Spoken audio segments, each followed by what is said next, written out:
Ya, bagaimana Pak Faisal pandangan? Ya, innalillahi wa inna ilaihi rajiun.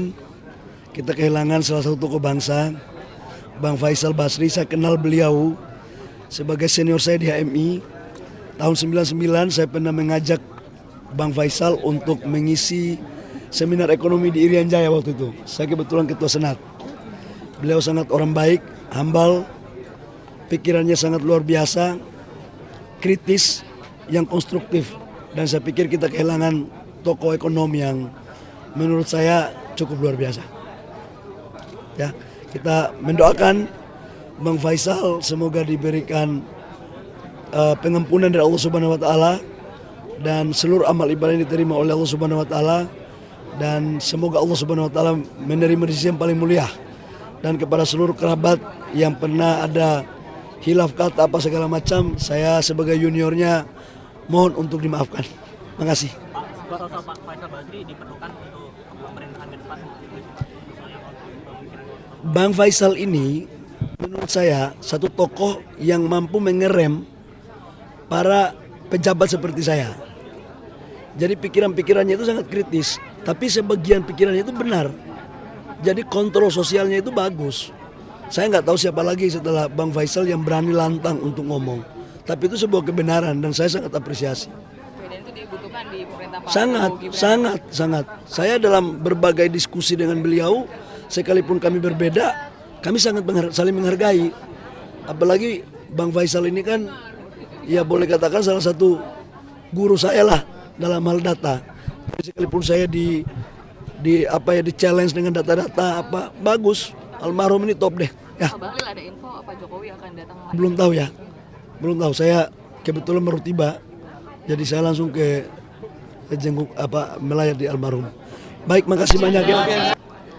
Saya sama Bang Faisal tuh lama banget berteman karena beliau adalah 3 tahun di atas saya yang di FIUI.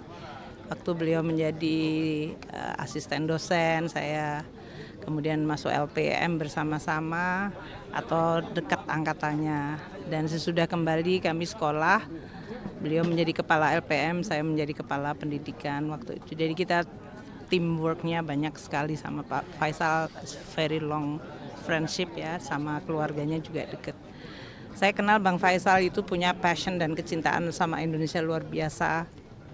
Beliau juga ingin terus melihat Indonesia dikelola dengan baik dan oleh karena itu selalu menyampaikan pandangan-pandangan yang tujuannya adalah untuk perbaikan. Waktu saya menjadi menteri saya sering mendengar pandangan beliau dan tentu saja itu menjadi salah satu yang sangat penting bagi kita untuk selalu memperbaiki policy, regulasi, cara melihat isu atau masalah. Saya sama keluarganya, sama istri dan anak-anaknya juga dekat, jadi saya sangat kehilangan seorang teman yang sangat baik, loyal. Bu, awalnya Bu dapat informasi dari siapa, dari keluarga? Tadi pagi ya, sekitar subuh saya dapat pesan dari sebagian dari teman saya di Kemenku, sebagian dari FIUI yang menyampaikan Bang Faisal meninggal sekitar 3:30 pagi. Jadi sekitar 1,5 jam sesudah beliau meninggal. Tadi saya dengar dari Ibu Mbak Titi bagaimana 3 hari terakhir sudah ada di rumah sakit. Aku nggak dengar sih kalau beliau ada di rumah sakit, tapi insya Allah husnul khatimah buat beliau. Terakhir berkomunikasi dengan Pak Faisal, membahas soal apa? Kalau Pak Faisal dengan kami di Kemenku waktu itu beliau di tempatnya timnya Pak Mahfud ya di Menko PMK untuk masalah apa itu namanya tim untuk pencucian uang dan masalah waktu rame-rame mengenai kami di transformasi bea cukai dan pajak. Beliau banyak memberikan masukan-masukan kepada kita. Jadi sangat-sangat saya hargai, sangat buat kami itu bagus dan merupakan pengingat yang baik gitu ya. Untuk mengurus negara, untuk memperingatkan terutama bagi staf-staf kita. Selalu ada yang mengamati, mengkritiki dan melihat secara detail dan teliti buat saya secara personal itu sangat membantu. Karena tidak semuanya bisa kita lihat sebagai menteri sehingga kalau dilihat dari luar itu juga akan sangat membantu kita. Itu ya. Sosok yang dibutuhkan banget ya Bu untuk di pemerintahan selanjutnya Bu. Dari setiap negara, setiap mengurus perekonomian masyarakat yang segitu besar seperti Indonesia, dan selalu perlu adanya check and balance. Saya rasa pandangan-pandangan Bang Faisal memberikan penyeimbang bagi kita semuanya dan pengingat. Saya rasa saya sangat memahami niat beliau tuh sangat-sangat tulus dan out of his love tentang Indonesia. Jadi kita tahu agendanya dia adalah satu, ingin lihat Indonesia baik. Ya. Kenal semua, Faisal itu orang pintar, intelektual, khususnya bidang ekonomi, dan berani. Banyak orang pintar tapi tidak berani, banyak orang berani tidak pintar. Tapi beliau ini berani dan pintar, karena itu kita kehilangan sosok tokoh ekonom yang seperti itu. Nah, dan konsisten menghadapi siapa saja. Menurut Bapak di pemerintahan Prabowo Gibran nanti diperlukan nggak sih Pak sosok seperti ini? Ya tentu di pemerintahan apa saja, di negara apa saja perlu ada sosok yang selalu mengingatkan dengan berani. Dan juga tapi harus dengan ilmiah, dasarnya belum ilmiah, konsekuen dengan data dan berani mengungkapkan akibatnya.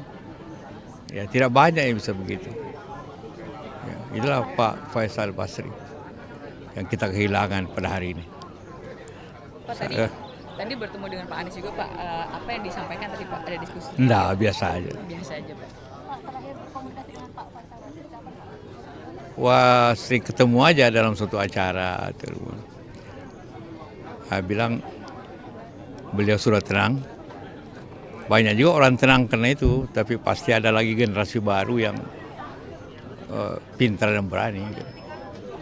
Yang lemah, pembelaan atas yang tersingkirkan, itu beliau ungkapkan menggunakan ilmu, menggunakan data, dan menggunakan artikulasi yang amat baik. Karena itulah perjalanan hidupnya adalah perjalanan pengabdian. Bukan hanya beliau menjadi analis yang netral, tapi analis yang memiliki sikap, analis yang memiliki pandangan, dan itulah yang membuat Bang Faisal Basri menjadi berbeda. Karena itu kita sebagai bangsa merasa bersyukur bahwa pernah ada anak bangsa yang tampil menjadi ekonom pejuang, seseorang yang menjadi inspirasi. Kita semua kehilangan. Kami yakin almarhum kembali dalam keadaan husnul khotimah dan ilmunya akan terus berganda memberikan manfaat bagi semua. Hari-hari terakhir perjalanan beliau adalah hari-hari terakhir perjalanan perjuangan. Pergi ke Sumatera Utara untuk membela rakyat kecil untuk persoalan tanah, yang itu semua mencerminkan bagaimana sikap perjuangan beliau selama ini. Almarhum adalah inspirasi, dan insya Allah namanya, pikirannya, perjuangannya akan terus dikenang oleh bangsa Indonesia. Gitu ya, makasih. Sudah berapa waktu, seringkali kita berkomunikasi aja secara telepon, tapi memang beliau jam terbangnya tinggi sekali, betul-betul kemana-mana. Tadi istri almarhum cerita hari Rabu merencana berangkat ke Surabaya. Dalam kondisi sebetulnya waktu itu kurang sehat, tetap aja memikir berangkat Surabaya. Gitu ya, cukup ya, nonton.